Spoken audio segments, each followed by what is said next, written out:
Welcome back to the Huddle. Before we jump in and have a look at the scores for round 19, there were a couple of changes, and that included making the second trade of getting rid of Corey Norman and bringing in Michael Morgan. Jack de Belin was also named on the bench for the Dragons. That put me off him, so Ryan James came onto the field, Michael Morgan came onto the bench, and Jack de Belin became a non-playing reserve. There were some massive scores out there this week, and it was good to see vintage Paul Gallen show up and bang out a 99 points in base stats. But the man of the week, you can't go past him. It's Nathan Cleary getting a ridiculous 169 points. Cleary tore the Warriors apart where he scored a hat-trick and set up 2 tries. On top of that, he had 20 points for conversions and made a solid 18 tackles. It was great to see Cleary take on that extra responsibility as Matty Moylan was ruled out of the game. Let's hope that Cleary can continue this great form, especially with the decent fixtures coming up.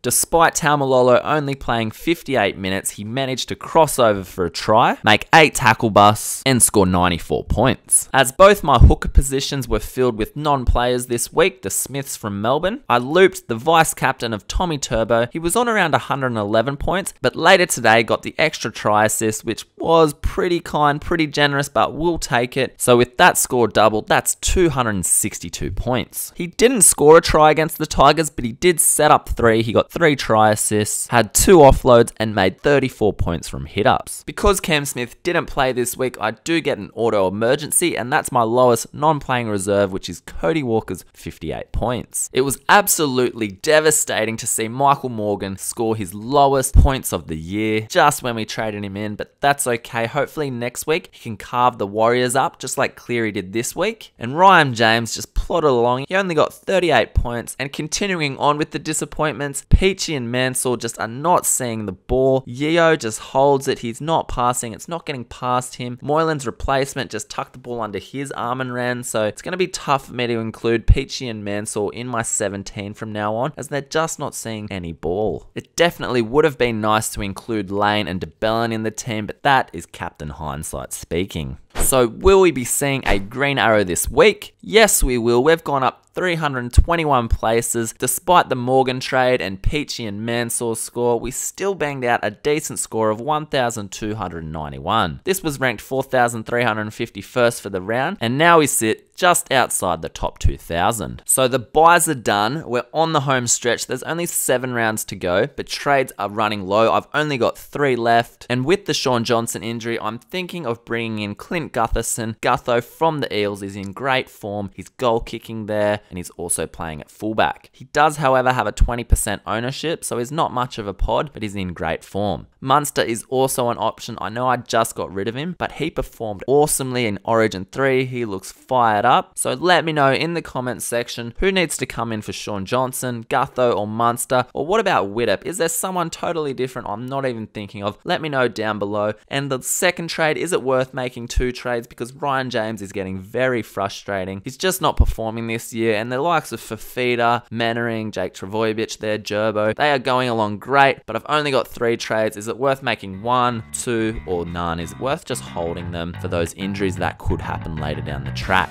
So I hope you saw a green arrow this week. Say bye to the buyers, they're gone. All the best with your decisions for round 20. Let's go.